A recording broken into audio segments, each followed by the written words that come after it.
You're about to watch part 2 of my videos that I've made on Sheila LaBarre. If you haven't seen part 1, then I'd stop here and go back and watch that first, or if not, I guess I will just mind my business. Now, Sheila had an unusual taste in men and seemed to be drawn to adults who were developmentally disabled. They were typically grown men who lived at home, and Sheila would pick them up and take them to the farm to work the land and would pay them in beer and cigarettes. Some of the locals joked that she paid them with something else, as they often went home with bruises and red marks on their faces. Bruce Allen, Sheila's neighbour, saw numerous men on the farm, often under the auspices of being workers. It very much seemed like she targeted the vulnerable, men who she could control through intimidation or fear. Due to the amount of men frequenting the farm, the locals nicknamed it the Stud Farm and joked that she was doing Jeffrey Dahmer things down there. Most of these men were younger men, and allegedly she would lure them to the farm, torture and control them. Silver Leopard Farm was also jokingly referred to as Hansel and Gretel's. Men would be lured there expecting candy, only to find a witch. People would joke, a witch who'd suck your dick and then beat you like a dog. She was very upfront, something men around her were not used to. She spoke of her first boyfriends and how they were unable to penetrate her. She told men straight off the bat that she did not perform oral sex. She would often tell men how tight her vagina was, saying it was almost infantile. Gross. Sheila told men that it turned her on to think about how she needed to punish them, and her encounters quickly descended into humiliating them, torturing them, and beating them with anything she had in her hand. When delivery men knocked, Sheila would answer the door in nothing but a fur coat, or sometimes nothing at all. Eventually, delivery companies would refuse to go to the house, although allegedly this was only after Sheila had gained some weight. When companies stopped delivering to her home, she would go after handymen or plumbers inventing issues with her pipes. She went to homeless shelters to find men or sort them off the street. Sheila just needed to find a man who would say yes. She told me how she picked out ones she liked and would bring them home, said Dan Harvey, her neighbour. It seemed like she chose men similar to adopting a dog. She would dangle the carrot of a sprawling idyllic horse farm in the countryside, respite from crowded government housing or hostels. Local men nicknamed her Sheila the Peeler, owing to her penchant for flashing or taking her clothes off without warning. She'd once shown an attending officer's photos of herself, indicating to him that she was very limber for a big girl, and touched herself. Following this encounter, officers would only attend call-outs with backup. Sheila dated random men and used telephone dating services. In 2004, she was accused of stalking her neighbour, Bruce Allen, after he refused her offer of an evening of alcohol, drugs and sex. Twice she followed him into the woods, threatening him with her rifle. By early 2006, LaBarre would call Lynn, her sister, 4 or 5 times a week, complaining and ranting about people stealing from her. Sheila had also covered her windows with black plastic. She said it was to keep snooping eyes away when she wanted to indulge in sadomasochistic sex. She liked to debase men, accuse them of wanting to have sex with their mothers, so that she could punish them by beating them with a belt. She was a regular visitor of Telemates, a telephone dating service where callers would create a voicemail describing themselves. Then others would leave messages for them. She ignored messages from confident and assertive sounding men, opting more for the meek and desperate. Long nights were spent engaging in phone sex with hopefuls, and one of those men became Kenneth Countie. Kenny was 24 years old, 6 foot, with prominent eyebrows and a beaming smile. "I've never ever seen him not smiling," said Kenny's mother, Carolyn.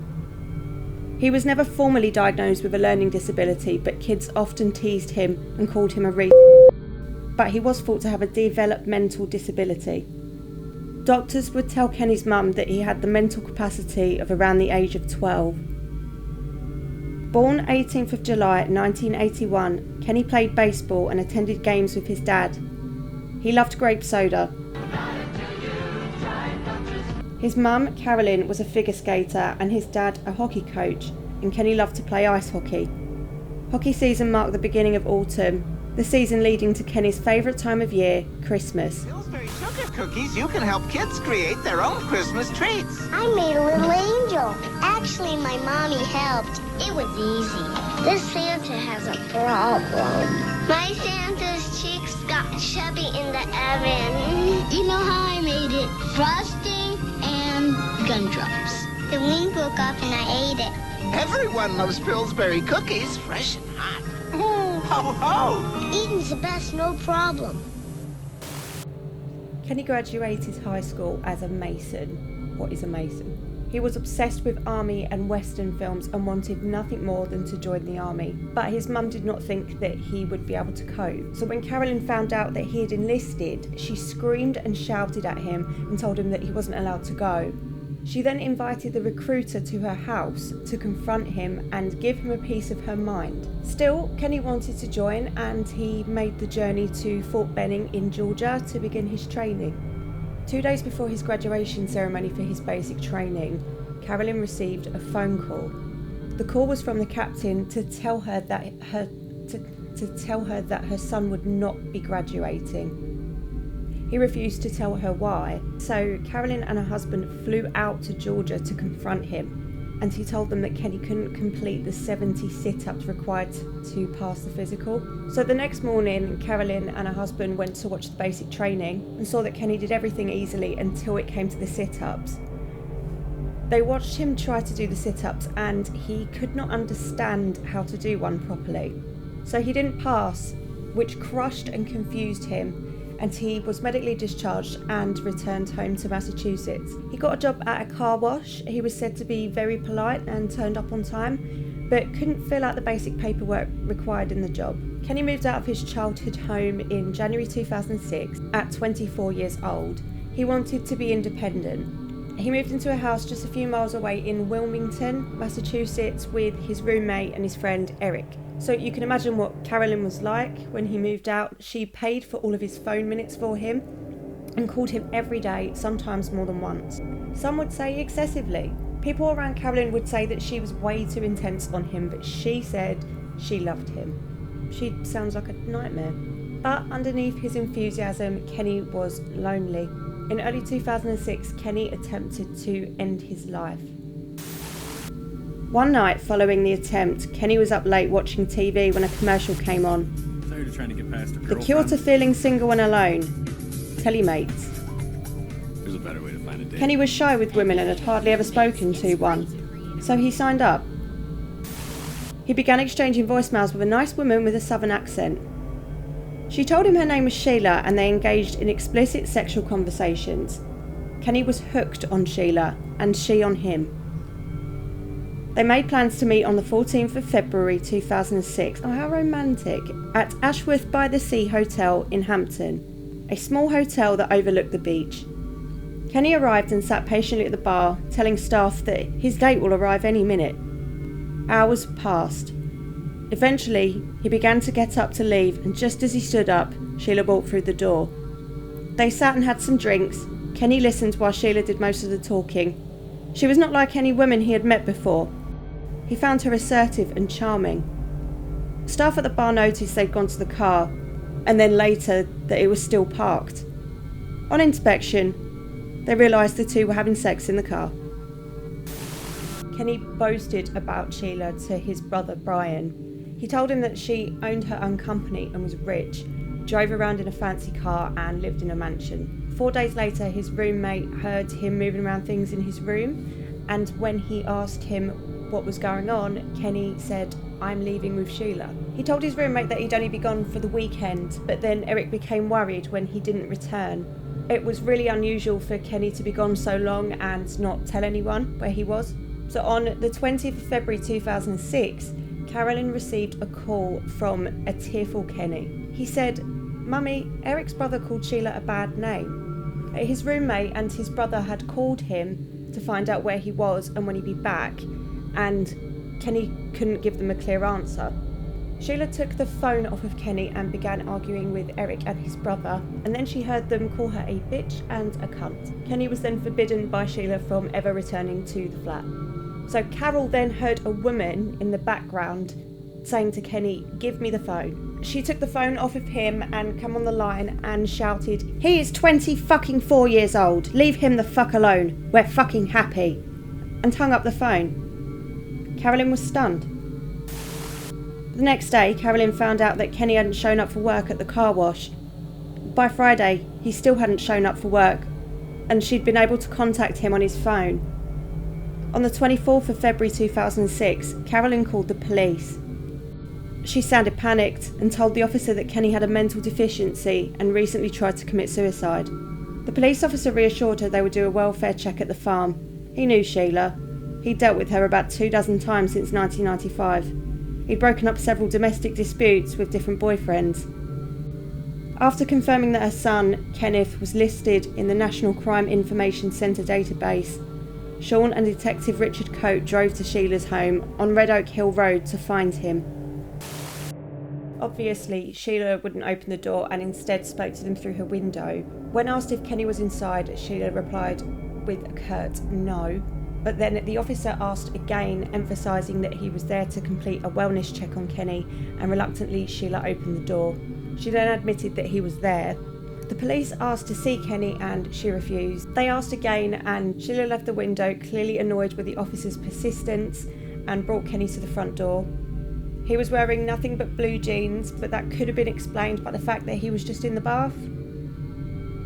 And nothing seemed unusual. He looked absolutely fine to the police at that point, and they believed that he was there on his own free will, and after being asked to leave, the two officers drove away.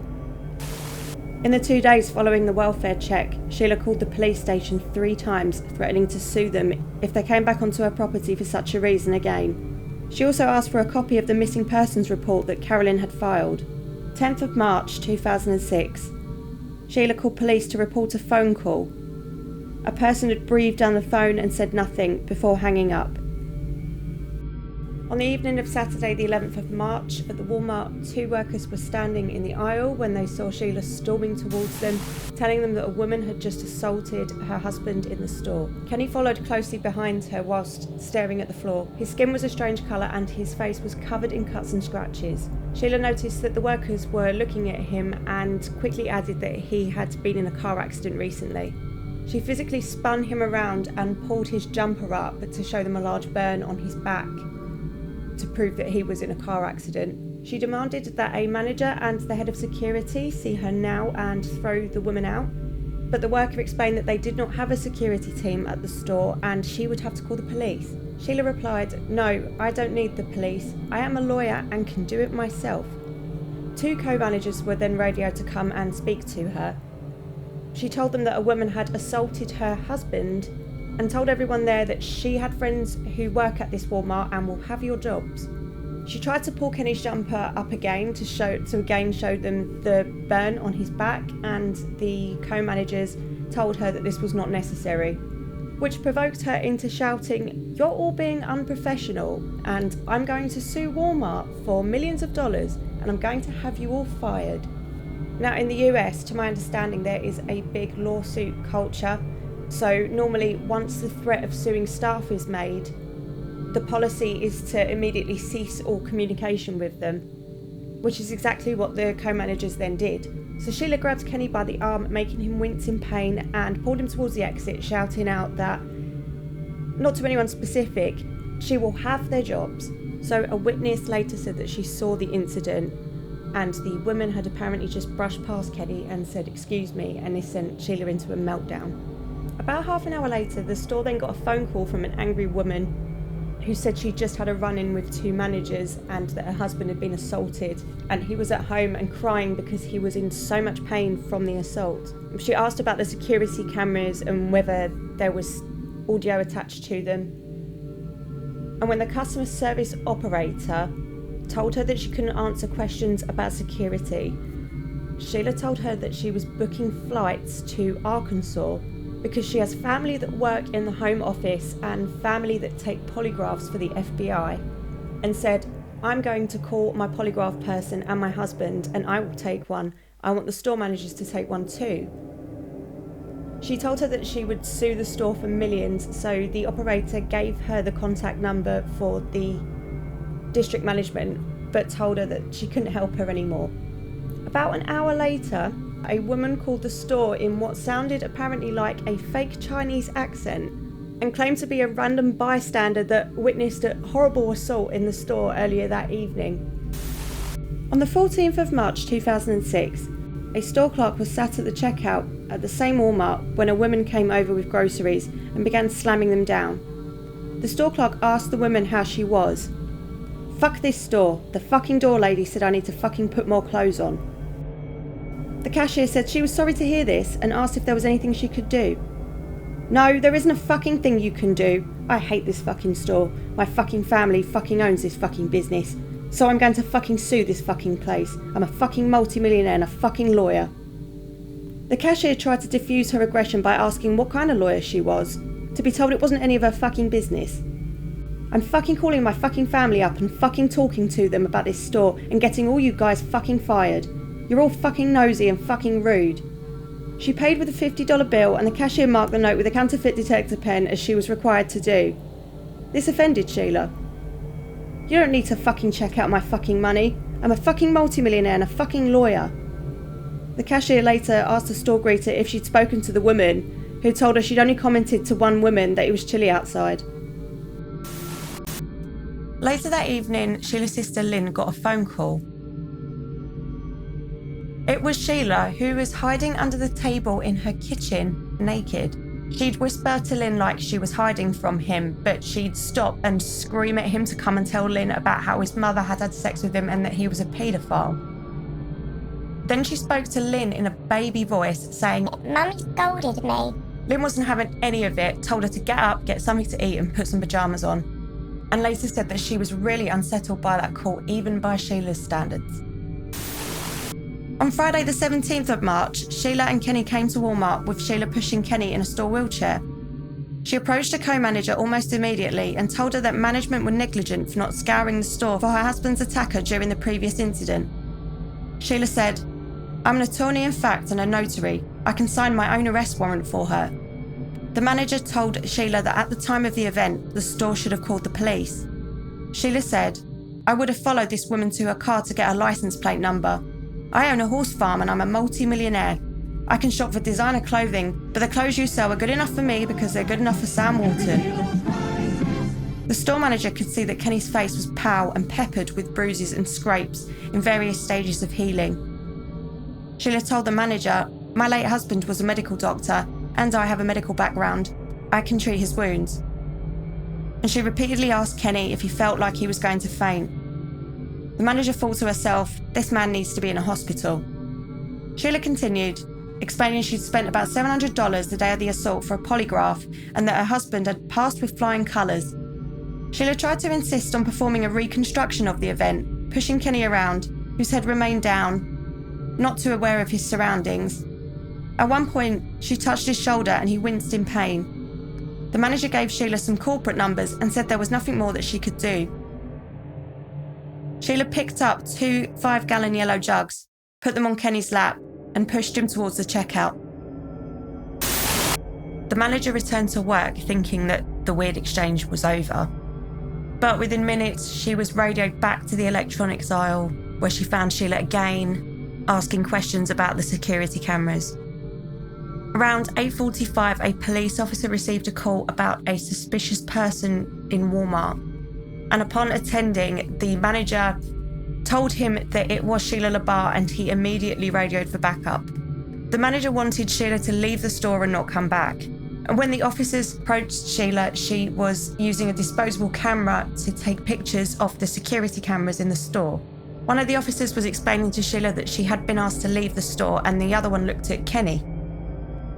This same officer had been at the wellbeing check a couple of weeks before and was shocked by Kenny's appearance.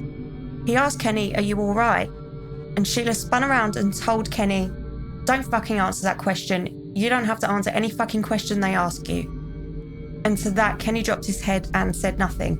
She then started pushing Kenny's wheelchair to the exit and he tried to get out the chair. He strained and seemed really frail and couldn't lift his own weight. So in the end, Sheila pulled him out of the chair herself. The staff were watching this and offered that Sheila could take him out to the car with the chair. And she snapped, "No, you have harassed me enough. I'm all set." Kenny's skin colour looked greenish and ashen, according to the police, and he was barely recognisable from when they last saw him. He had cuts on his face and his hands, and one of his hands looked swollen. The officers escorted Sheila and Kenny to her truck. One of them tried to ask Kenny if he was all right, but before he could answer, Sheila slammed his door shut. He never looked up once. This was the last time that Kenny would be seen alive again. On the 21st of March, a police report was filed of Sheila's neighbour blocking a passageway between the properties with cow manure so that she could not go onto his property. On the 23rd of March 2006, Sheila called the station to complain about the removal from Walmart and the office's treatment of her, and ranted for 25 minutes about her legal and moral rights. The station secretary then asked how her relationship was going with Kenny, and Sheila replied, "He's gone. He'd left her. He told her he was leaving in the middle of the night and not to worry how he was getting home. And by the morning, he was gone." Sheila said he'd gone back to Massachusetts, but that it was all right with her because he didn't do anything anyway. That same day, March 23rd, Kenny's mother, Carolyn, called again with another missing persons report. Carolyn had spoken with Sheila on the phone, who said that Kenny had left and told the office, "Kenny is unable to take care of himself, Sergeant. If he left, he would have contacted me or his father." She'd contacted everyone she could think of that knew Kenny, and no one had seen or heard from him. The officer called Kenny's phone. No answer. He tried to trace the phone, but it was prepaid and the minutes had expired. He called everyone Carolyn mentioned, to no avail. He then tried Sheila repeatedly, but there was no answer, so he left a voice message for her. At 1 a.m, the phone rang. It was Sheila crying. The officer asked her where Kenny was. She said that she didn't know and she didn't care and called him a pervert. The officer asked her what she meant and she answered, "He's a child molester." Sheila then played a tape recording down the phone that appeared to be a heated cross-examination.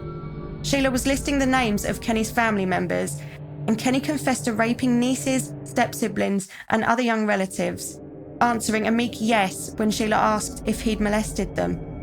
Kenny kept mumbling during the recording and Sheila repeatedly barked at him, "Talk right," before the officer heard a strange heaving sound. Sheila could be heard shushing Kenny, telling him to cut the act. The officer heard gagging and vomiting, and she accused Kenny of faking it, and a muffled noise was heard with Sheila shouting, "You didn't faint, stop faking that you fainted." The tape was stopped and Sheila came back to the phone and resumed crying, shouting, Why, over and over again, and she didn't know where he was. After a moment's silence, Sheila hung up on the officer. Sergeant Gallagher was disturbed, to put it mildly. He struggled to understand why Sheila recalled at 1 a.m. with a recording of herself implicating Kenny in a string of sex crimes against his own family. That evening, on the 24th of March, around 6 p.m, 2 officers went to the farm for a welfare check on Kenny. When they arrived, there was this horrible smell in the air. A mattress was burning outside the house, next to burn piles that was still alight. They knocked. No answer. They shined their flashlights over the burn pile. There, resting in the pile, was a knife handle with a melted blade, tree limb clippers, a burnt chair, and what appeared to be a human limb. Sticking out of the burn pile was a jagged shard of bone with a large chunk of what appeared to be human flesh and muscle still on it, and noted that it was heavy, around 5 pounds. When he realised what it was, he panicked and dropped it. Straight away, they called the assistant county attorney, who approved a resident's wellbeing check. They kicked the door in just as Sheila was driving up the road towards the farm. They informed Sheila that they had permission to enter and expected her to be really angry, but she was pleasant and smiled at them and offered them a tour of the house. The house was a state and there were rabbits just hopping around everywhere. Naturally, there was rabbit shit everywhere and there was spoiled steak in the kitchen sink. Obviously, the house smelled like shit and rotten food. Neither toilet had a toilet seat attached to it. There was lots of bags of clothes around the house. There was a pair of new trainers on the floor of the cellar, and Sheila said that she'd bought those trainers for Kenny. They asked if he'd left without his shoes, and Sheila replied back to them, "I hate Kenny. Those are my shoes. I bought them." The officer noted that Kenny had been wearing those shoes when they saw him last at Walmart, but Sheila refused for them to take the shoes, and she refused to give consent for them to remove anything from the house. So they went downstairs and back out to the burn pile. They pointed at the bone with the flesh still attached and asked Sheila what it was, to which she snapped back and said she didn't know. The police officer said it was obviously a bone, and Sheila said that she created. And Sheila said that when her rabbits died, she cremated them. So the police officer said it was far too big to be a rabbit bone. And she replied back to them, "Well, it's either a rabbit or a paedophile." The officer asked why she would say that, and she immediately denied saying it. The officer said back to her, there is a big difference between a rabbit and a paedophile. That a rabbit had hopped up just next to them whilst they were talking, and the police officer shone his flashlight at the rabbit to look at it. The rabbit was a white rabbit, at least it was meant to be a white rabbit, but it was covered in blood stains. They asked Sheila why that would be, and she said that it had just mated with another rabbit and that the blood was from the male's penis. Anyway, Sheila wouldn't let them remove the large bone from the burn pit. She was given strict instructions not to destroy anything whilst they were gone, including the bone. Sheila asked the officers to leave, and they had no choice but to comply. She sang, "I won't touch anything," and the grin stayed on her face until the officers had turned out of sight. At 8:50 a.m. on the 25th of March 2006, Chief of Police Greg Dodge accompanied the two officers back to the farm. A warrant was sought immediately after leaving the property the night before, but it was denied, so they had to request it again, causing a frustrating delay. When they arrived, some of the fire was still going. Next to the burn pit was a chair, the mattress, and a blue plastic Walmart bag. Sheila saw the police officers from the barn. She was covered head to toe in soot and ash and had this panicked look on her face and ran across into the house and locked the screen door. A minute later, she came back outside crying and asked Chief Dodge if he was going to arrest her. He told her he just wanted to talk. She then said to him, "Shoot me." She said, "Shoot me, Chief, shoot me. You have to shoot me." Chief Dodge calmly said to her that they could work this out and asked her if she'd let them search the property. She calmed down and just explained to him that she'd been up all night burning clothes and cremating rabbits, because that's a normal thing to do. Then she said she had radiological training and wanted to help and had been sifting ashes and rabbit bones into a blue Walmart bag. There were 3 burn pits around the house, and there were multiple crucifixes thrown about across the grass. And she said, "I cremated a rabbit, but I don't know. There were too many bones in the bone pile for it to be a rabbit." In the kitchen, there was ash everywhere and rabbit droppings. One of the burners on the stove was on high, and Sheila almost burned herself on it, seemingly unaware that it was even on. There were charred bits of paper in a pile, which she said she'd burnt the letters between her and Kenny from the dating service. They sat down at the kitchen table and turned the recorder on to ask her questions, but she couldn't focus. She explained, "Jeremy Schultz is pissed at me," referring to nothing and ranting about the Walmart incidents. She rambled about dog antibiotics, the double CT scan she'd had, and complained about her tenants stealing cable TV. She then mentioned a Dr. Meinrad who she'd recently seen and said, "I hear he abuses little boys." She mentioned that on the day she met Kenny, she had 6 messages from Irish people. She'd also been afraid for her life from an Irish nut that had been in the woods by her property, called Mr. DeParty, and said that Mr. DeParty raped someone's mother. Sheila rambled on and continued, "I can't take any more stress. I don't know what to tell you. He was threatening to kill himself, threatening to put himself on fire. I didn't take him seriously. He started talking about killing himself right after I played that tape for Gallagher. He was a horrible person, a homosexual, a paedophile." The officer cut her off. "You said there were too many bones on the burn pile to be a rabbit. What were you burning in them?" Sheila replied bluntly, "I burned a paedophile." The officers looked at each other and Chief Dodge turned to Sheila and said, "Sheila, where is Kenny?" She pointed to outside next to the burn pile and said, "He's in the bag." They asked her if it was possible that she burnt Kenny, and she said that there was a chance that he might have fallen in the fire. So the police asked her to come down to the station, but told her that she wasn't under arrest. They stood up to leave, and she turned around and said to them, "You might want this," and she pointed to a bulge in her pocket, what turned out to be a loaded .38 Smith & Wesson, which was a really stupid mistake for the police to make, as she could have pulled the gun on them the whole time that they were there. So the officers asked her if she had any other weapons on her, and she responded by showing her breast, this woman. Then she went to pull down her pants in the middle of the courtyard, to which the police officer turned to her and said, "That's not necessary." She stood still for a minute in deep thought and then asked if she could bring one of her rabbits with her. I assume by rabbit she does actually mean the animal. But they agreed, so she got one from the pen and got into the Mark's police car, and they drove away to the station.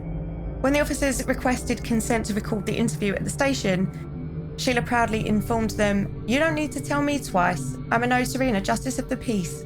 I record people quite frequently, and I'm very familiar with the two-party consent law." The detective asked Sheila where Kenny was, and she corrected him, "Adam." When the detective looked confused, Sheila repeated, "Adam Olympia LaBarre. That's what he wanted to be called. He took my last name too." They asked her where he was, and she began crying, saying that she didn't know. The detective asked her to then describe her relationship with him, and she stopped crying instantly to tell them that Kenny was a paedophile, and that's why the relationship ended. She told them that she had a recording of him making a confession about multiple molestations back in Massachusetts, and said that he was sexually abused by his own mother, and that Carolyn used to abuse him on Tuesdays and Thursdays. An organised nonce. He admitted to raping children. He said he used Vaseline on his fingers to rape children. I noticed he was looking at children. His eyes would look at little girls, babies, diapers. I was upset, nauseous. I said, "You're a paedophile." He asked me if I could save him. I said only God could save him. The detective asked her why she believed what he said was true. She told them that she had a polygraphist give him a lie detector test, and he passed. Sheila was adamant that she'd burnt the mattress because she found out she'd slept on it with a paedophile. She surmised that Kenny might have fallen into one of the burn pits, but she wasn't sure. "Did you harm Adam and burn his body?" "No, I did not." "Did you perhaps discover Adam was dead and then burn the remains?" "I don't know if anyone returned to my property whilst I wasn't there and placed human remains into the fire." "Why did you tell the police you might have burnt a paedophile?" Throughout the interview, she'd just turn on the waterworks on and off just like that, and they found it really difficult to keep her focused on questions because she just went into rants about different things, i.e. a crazy Irish man in the woods and her horrible neighbours. And she also told them that she had seen Kenny bleed from his penis in the bath, and she had asked him, "Are you dying of AIDS?" And he said to her, "I just do this sometimes," which confused the police as there was no question that led to this admission. She said that after Kenny had left, Sheila said that she began burning her and Kenny's clothes and cited that she'd gone into a Cherokee burning rage. The police asked her why she had fresh cuts on her hands, and she said that this was picking up glass so that the rabbits wouldn't cut their feet on it. She then decided that she didn't want to be interviewed anymore, and she panicked and looked for a credit card and said, "I have to get out of this room. I'm going into a full-fledged migraine. I'm not joking. I'm having a heart attack." And after 2 hours of going in circles, the detective asked Sheila to sign a consent form that would allow him to return to the farm and collect Sheila's recorded confessions.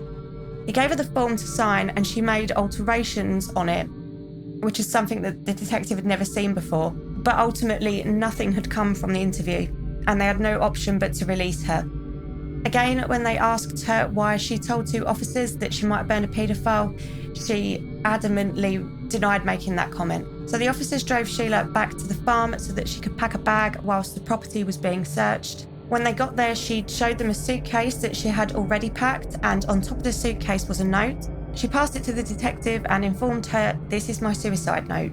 The detective looked at it, and it said that on the 22nd of March, Sheila had burned a very large rabbit next to the front ash can. But then it said that Kenny would threaten to commit suicide if Sheila ever played his confession tape to anyone.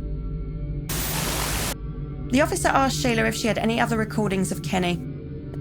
She gestured over to a box that contained what looked like dozens of cassette tapes.